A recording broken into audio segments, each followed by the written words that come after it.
Ano ibig sabihin kung ban ng Pogos starting Monday? Okay.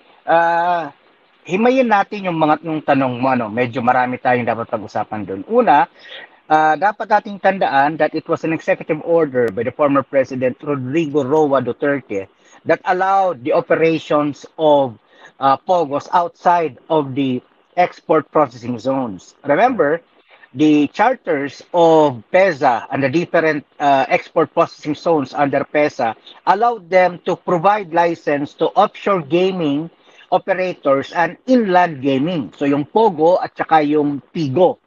So, way back 2003, meron na yon. Pero yung executive order ni Presidente Duterte ay nagbigay ng kapangyarihan doon sa PAGCOR na magbigay ng lisensya sa labas ng mga yon. So, ang dapat unang mangyari dito is a subsequent executive order to be signed by our President, Ferdinand Marcos Jr., that would repeal that executive order of the former president. Yun po yung munang una.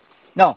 Then pag na-repeal na po yun, ibig sabihin, yung susunod na po doon ay dapat matingnan naman natin yung batas na nagbubuwis doon sa mga Pogo.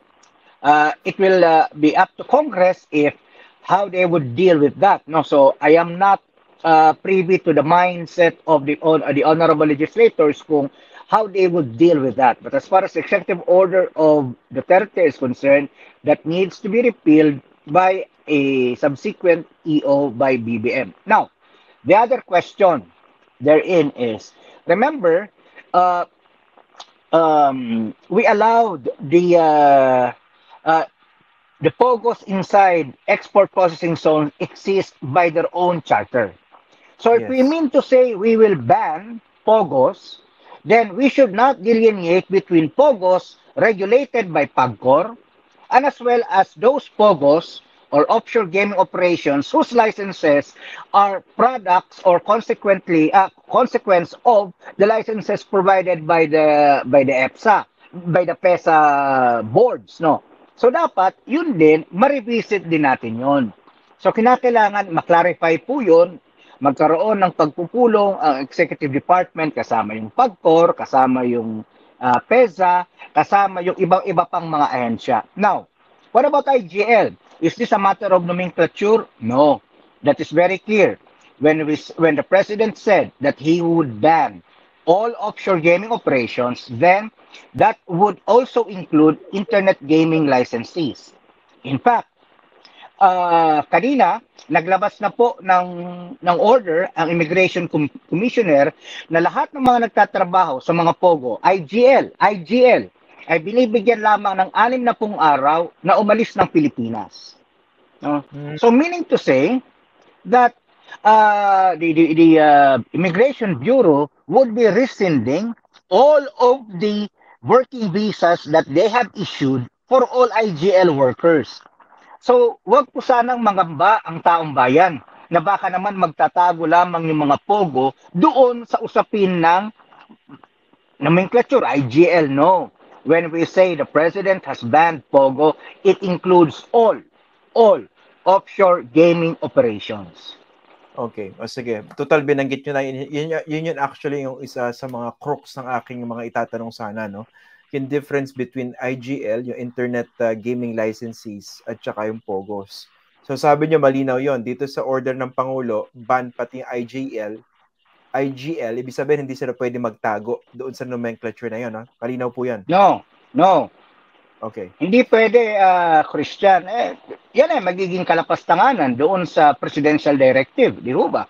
So, kaming mga ahensya na nasa ilalim ng Office of the President, aalma po kami diyan kapag bigla na lamang magtatago sila doon sa legal cover ng IGL. And besides, sinabi na po ng PAGCOR yan that there is no difference. They would not differentiate between Pogos and IGL in implementing the order of the President as stated in the SONA. Okay. So malinaw po 'yan. Pero technically, ano po ba yung as they exist now? Ano po ba yung pagkakaiba kung meron man ng Pogo at saka ng IGL? Wala ho. Nagkataon lang July 2023. Let's go back to that date. July 2023, lahat nung mga lisensyadong Pogo pang tawag sa kanila noon Philippine Offshore Gaming Operations, kinansila po ng kasalukuyang administrasyon na ang PAGCOR, si Chairman Altenco. So July 2023 po yon. The purpose of that is to be able to to ask them to reapply, to resubmit documents. Ito kasi yung isa pang issue na hindi natin napag-uusapan dito sa bayan natin. Paano nagkaroon ng ganong karaming pogo nung nakaraang administrasyon, sabi nga ni Chairman Altenco, hindi nga nila na-submit ng maayos yung mga requirements. Di ba? So napakarami nila sapagkat kahit kulang-kulang ng requirements, pinayagan nung nakaraang PAGCOR administration. Kaya pagpasok ni Chairman Al, nung chinek nila yung mga dokumento, kulang-kulang, so lahat yun kinansela. At ang nakapag-submit na lang ay itong natira natin na 45 na ngayon 43 na lang. No? So, walang difference, Christian. So, they were called POGO from July 2023 prior. No? So, that date. Pero from July 2023 onwards, IGL na po sila. Nagpalit lang ng pangalan. Okay. So nga kasi, 'di ba, dahil pag tiningnan natin yung guidelines ng PAGCOR, 'di ba, nakita ko rin yan na IGL, no. So again, malinaw po sa order. Pero dapat makita niyo yan, 'di ba, sa kautusan para talagang wala nang debate. Sa ilalabas ng executive order, dapat malinaw talaga IGL, POGO, lahat 'yon tanggal. Yes, sir. I'm sure that the wisdom of the president will be reflected in the executive order that is being drafted by his staff in the office of the president. Okay. Pero dahil sabi nyo nga, again, di ba, the devil is in the details, hindi ibig sabihin na nag-announce ng total ban si President Marcos nung Lunes, hindi ibig sabihin na kayo ngayon, pwede na kayong magsara ng lahat ng mga existing IGLs or POGOs, except dun sa mga sindikato, di ba, yung mga illegal, tama po ba? Yes, sir. Yes, Christian. Ngayon, magmula pa naman nung pumasok yung PAOK at saka ibang ahensya ng gobyerno, pinapasara na natin yung mga illegal. In fact, papasalamat tayo kay Secretary Benhur Avalos, naging proactive siya dito, nagtayo siya ng task force schemer, and their primary mandate is to go after the illegal POGOs. Diba? Now, yung mga legal, kailangan, Christian, ng executive order because they have entered into a legal contract with the Philippine government as represented by PAGCOR. So to be able to provide a legal argument to rescind all of that contract, kinakailangan po, meron muna tayong executive order disallowing their very operation. Okay, sige. So malinaw po yan. So yung sinabi ni President Marcos na he was giving all agencies including PAOK until the end of the year to basically close these POGOs, masasagad po ba yan as far as PAOK is concerned or technically pwedeng mas mapaaga? Doon sa legal, wala tayong problema doon, Christian. Mailabas lamang po yung executive order manggaling sa Office of the President, agad-agad po yung implement ng PAGCOR. Makikipagpulong po siya. He need to enter into a dialogue with all of these 42 or 43 na mga IGLs, no?